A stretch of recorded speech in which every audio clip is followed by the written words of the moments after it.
You ask Tiger to solve. This deals with linear equations with one unknown.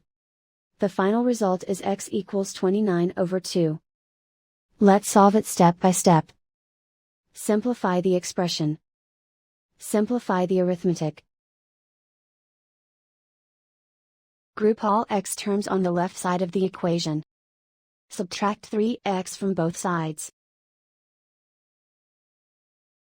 Simplify the arithmetic. Group like terms. Simplify the arithmetic.